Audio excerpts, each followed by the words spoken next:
ಬೀದಿ ಬದಿ ವ್ಯಾಪಾರಿಗಳ ಅನೇಕ ಸಂಘಟನೆಗಳ ಜೊತೆಗೆ ಇಷ್ಟೊತ್ತು ನಾನು ಸಭೆ ಮಾಡಿದ್ದೇನೆ. ನಮ್ಮ ಕಾರ್ಯಾಚರಣೆ ಬೀದಿ ಬದಿ ವ್ಯಾಪಾರಿಗಳ ವಿರುದ್ಧ ಅಲ್ಲ. ನಾವು ಮಾಡ್ತಾ ಇರೋದು ಸುಪ್ರೀಂ ಕೋರ್ಟ್ನ ನಿರ್ದೇಶನದ ಹಿನ್ನೆಲೆಯಲ್ಲಿ ಫುಟ್ಪಾತ್ನಲ್ಲಿ ಇರುವಂಥ ಒತ್ತುವರಿಗಳನ್ನು ತೆರವು ಮಾಡುವಂಥ ಕೆಲಸ ನಾವು ಮಾಡ್ತಾ ಇದ್ದೇವೆ. ಇದರಲ್ಲಿ ಬೆಂಗಳೂರಲ್ಲಿ ಒಂದು 3 ವರ್ಷದಿಂದ 931 ಜನ ಪಾದಚಾರಿಗಳು ಆಕ್ಸಿಡೆಂಟಲ್ಲಿ ಸಾವನ್ನಪ್ಪಿದ್ದಾರೆ. ಅದನ್ನು ಹೊರತುಪಡಿಸಿ ಸುಮಾರು 3800 ಜನ ಸಿವಿಯರ್ ಇಂಜುರಿಗಳನ್ನು ಅನುಭವಿಸಿದ್ದಾರೆ. ಅದಲ್ಲದೆ ಒಂದು 3500 ಜನ ಮೈನರ್ ಇಂಜುರೀಸು. ಸೊ ಎಲ್ಲ ಸೇರಿಸಿದ್ರೆ ಸಾವಿರಾರು ಜನ ಇವತ್ತು ಪಾದಚಾರಿಗಳು ದುರ್ಘಟನೆ ರೋಡ್ ಆಕ್ಸಿಡೆಂಟ್ಗಳಿಗೆ ತುತ್ತಾಗ್ತಾ ಇದ್ದಾರೆ.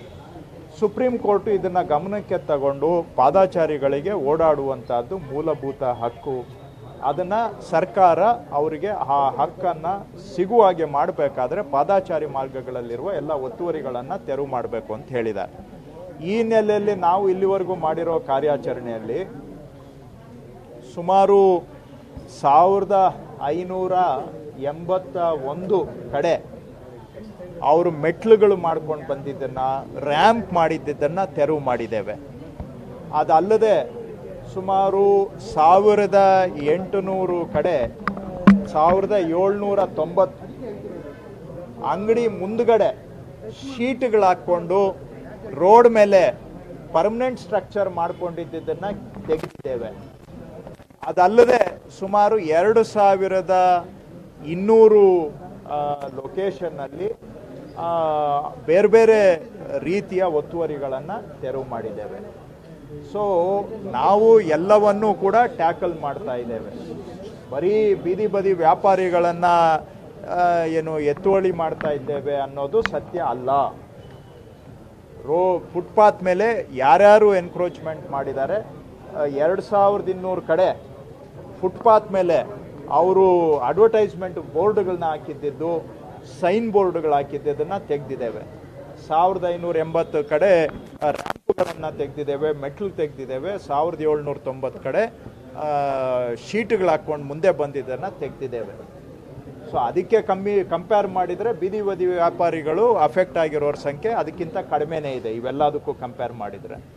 ಹಾಗಾಗಿ ನಾನು ಅವ್ರಿಗೆ ಮನವಿ ಮಾಡಿದ್ದೇನೆ, ಅವರು ಈ ಬೀದಿ ಬದಿ ವ್ಯಾಪಾರಿಗಳ ಕಾನೂನಿದೆ, ಕಾನೂನು ಪ್ರಕಾರವಾಗಿ ನಮಗೆ ID ಕೊಡಬೇಕು, ನಮಗೆ ವ್ಯಾಪಾರ ಮಾಡೋದಕ್ಕೆ ಜಾಗ ನಿಗದಿ ಮಾಡಬೇಕು ಅಂತ ಹೇಳಿದ್ದಾರೆ. ಅವೆಲ್ಲಕ್ಕೂ ಕೂಡ ನಾನಿವತ್ತು ಕಮಿಷನರ್ ಅವರಿಗೆ ಸೂಚನೆ ಕೊಟ್ಟಿದ್ದೇನೆ. ತತ್ಕ್ಷಣ ಪ್ರಾವಿಷನಲ್ ಟೌನ್ ವೆಂಡಿಂಗ್ ಕಮಿಟಿ ಅಂತ ಮಾಡಿ ಅದರ ಮುಖಾಂತರ ಬೀದಿ ಬದಿ ವ್ಯಾಪಾರಿಗಳಿಗೆ ಅವರ ಜೀವನ ಬದುಕು ರೂಪಿಸ್ಕೊಳ್ಳೋದಕ್ಕೆ ಏನು ಸಹಾಯ ಮಾಡಬೇಕು ಅದನ್ನು ಸಹಾಯ ಮಾಡಬೇಕು ಅಂತ ನಾನು ಸೂಚನೆ ಕೊಟ್ಟಿದ್ದೇನೆ.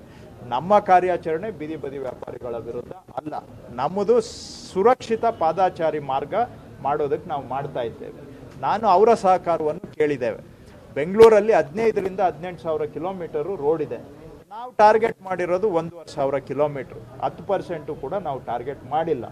ಅಲ್ಲಿ ನೀವೇ ಸ್ವಯಂ ಪ್ರೇರಣೆಯಿಂದ ಆ ಜಾಗಗಳನ್ನು, ಮೇನ್ ರೋಡ್ಗಳನ್ನು ಬಿಟ್ಕೊಡ್ಬಿಡಿ. ನೀವೇ ಇಂಟರ್ನಲ್ ರೋಡ್ಸ್ ಅಲ್ಲಿ ಹೋಗಿ ನಾವು ಕೂಡ GBA ವತಿಯಿಂದ ನಿಮ್ಮ ಜೊತೆಗೆ ನಿಂತ್ಕೊಂಡು ನಿಮಗೆ ಆಲ್ಟರ್ನೇಟ್ ಲೊಕೇಶನ್ ಅಲ್ಲಿ ನೀವು ಬದುಕು ರೂಪಿಸ್ಕೊಳ್ಳೋದಕ್ಕೆ ನಾವು ಸಹಾಯ ಮಾಡ್ತೀವಿ ಅನ್ನೋ ಮಾತನ್ನ ನಾನು ಅವ್ರಿಗೆ ರಿಕ್ವೆಸ್ಟ್ ಮಾಡಿದ್ದೇನೆ. ಅವರ ಸಹಕಾರವನ್ನು ಕೂಡ ನಾನು ಕೋರಿದ್ದೇನೆ.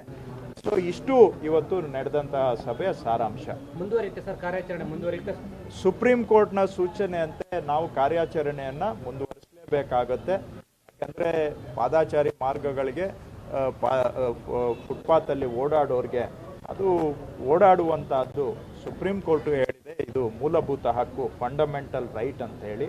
ಅವ್ರಿಗೆ ಫಂಡಮೆಂಟಲ್ ರೈಟ್ ಅನ್ನ ಕೊಡಿಸ್ಕೊಡುವಂಥ ಜವಾಬ್ದಾರಿ ಸರ್ಕಾರದ ಮೇಲೆ ನಿಗದಿ ಮಾಡಿದೆ. ಆ ಉದ್ದೇಶದಿಂದ ಬೆಂಗಳೂರು ಸುಧಾರಣೆ ಆಗಬೇಕು. ನೋಡಿ, ಎಲ್ಲಿ ನೀವು ಕೈ ಹಾಕಿದ್ರು ಏನೋ ಒಬ್ಬರಿಗೆ ಅನುಕೂಲ ಆದರೆ ಒಬ್ಬರಿಗೆ ತೊಂದರೆ ಆಗುವಂಥದ್ದು ವಾತಾವರಣ ಸಮಾಜದಲ್ಲಿ ಇರುತ್ತೆ.